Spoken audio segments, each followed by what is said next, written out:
Imagine knowing that doing the right thing could cost you everything. Imagine being told that you must stop praying to the God you love, or you will be thrown into a den filled with hungry lions. What would you do? Would you hide your faith? Would you close the windows? Would you whisper your prayers where nobody could hear? Or would you still kneel, even if you knew someone was watching? Daniel had to answer that question. He wasn't facing a small inconvenience. He wasn't facing criticism. He wasn't facing a difficult conversation. He was facing death. And the most powerful part of Daniel's story isn't simply that God rescued him from the lions. It's that Daniel continued to trust God before he knew whether the rescue would come. Because sometimes faith isn't tested by what God asks you to do. Sometimes faith is tested by what happens when you do everything right and trouble still comes. This is the story of Daniel, a man who discovered that when you remain faithful in the darkest place, you are never truly alone. Daniel had lived through difficult seasons. He had been taken from his homeland and brought to Babylon as a young man. Yet through every change, through every king, through every political storm, Daniel remained faithful to God. Years passed, kingdoms changed, kings rose and fell, but Daniel remained, and there was something unusual about him. He was trustworthy, he was wise, he was disciplined, and the Bible tells us that an excellent spirit was found in him. Eventually, King Darius appointed Daniel over the kingdom. There were other officials around him, but Daniel stood above them. The king trusted him, and Daniel's enemies noticed. They watched him carefully. They searched for corruption. They looked for dishonesty. They tried to find something they could use against him, but they found nothing. Daniel couldn't be trapped by his work. He couldn't be trapped by his character.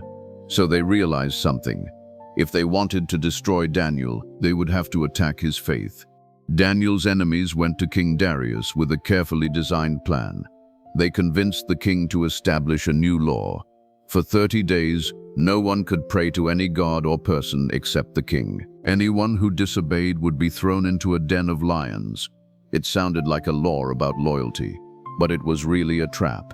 They knew Daniel, they knew his routine, they knew what he did every day, and they knew Daniel would never stop praying to God. Then the law was signed, the trap was ready, and Daniel heard about it. For a moment, imagine what he could have thought. He could have said, "I'll just pray quietly. I'll wait 30 days. God knows my heart. Surely this isn't worth dying for." But Daniel did something remarkable. He didn't panic. He didn't start making excuses. He simply went home. Daniel went into his room. He opened his windows toward Jerusalem, and he knelt down, just as he had always done. 3 times a day, he prayed. He gave thanks to God, and he continued. The law had changed, but Daniel's devotion had not. The threat had changed, but Daniel's God had not, and his enemies were watching. They found him praying, exactly as they expected. They ran to the king. "We found Daniel breaking your law." The king was deeply troubled. He realized he had been manipulated. He had respected Daniel. He valued him, and now he desperately wanted to save him. He spent the entire day searching for a way to reverse the decree, but the law could not be changed. As evening came, there was only one option left. Daniel would have to enter the lion's den. The sun began to disappear. The air became still. Daniel was brought toward the den. Below him were lions, powerful, hungry, terrifying. The king looked at Daniel and said something filled with hope. "May your God, whom you serve continually, rescue you." Then Daniel was lowered into the den. A stone was placed over the entrance. The king sealed it, and Daniel was left in the darkness. Think about that moment. No army could help him. No friend could reach him. No human power could change the situation. The stone was sealed. The lions were inside, and Daniel was alone. But he wasn't truly alone, because the God Daniel had worshipped in the daylight was still with him in the darkness. The king returned to his palace, but he couldn't celebrate. He couldn't eat. He couldn't sleep. All night, the king worried about Daniel.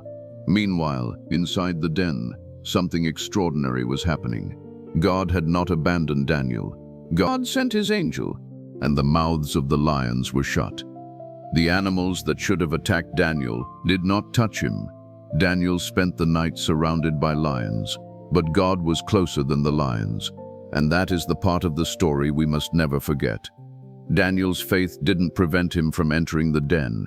His faith carried him through the den. Sometimes we think faith means God will never let us enter difficult places, but Daniel's story shows something deeper. Sometimes God doesn't keep you from the den. Sometimes he meets you there. At the first light of morning, King Darius hurried toward the den. He had barely slept. He wanted to know, was Daniel alive? When he reached the den, he cried out, "Daniel, servant of the living God, has your God been able to rescue you from the lions?" For a moment, there was silence. Then Daniel answered, he was alive. The king's heart must have leaped. Daniel told him that God had sent his angel and shut the lions' mouths. And then something incredible was discovered. Daniel was brought out of the den, and there wasn't a wound on him, not even one. Why? Because Daniel had trusted his God. The lions were real, the danger was real, the night was real, but God's presence was real too. The king was overwhelmed. The man who had spent the night fearing Daniel was dead, now watched Daniel walk out alive. And King Darius made a declaration throughout his kingdom. He proclaimed that Daniel's God was the living God, the God whose kingdom cannot be destroyed, the God who rescues and saves, the God who performs signs and wonders. Daniel entered the den as a condemned man, but he came out as a testimony. The place designed to destroy him became the place where God's power was revealed. And that is one of the most beautiful truths in this story. Your darkest place does not have to become your final place. The den wasn't the end of Daniel's story. It became part of his testimony. Maybe you're facing your own lion's den right now. Maybe you're surrounded by circumstances you cannot control. Maybe people misunderstand you. Maybe you're being pressured to compromise what you believe. Maybe you've been praying and nothing seems to be changing. Maybe you've done your best to walk faithfully and trouble still found you.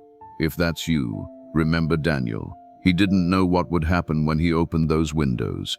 He didn't know whether God would rescue him, but he knew this. God was worthy of his trust. And that's what real faith looks like.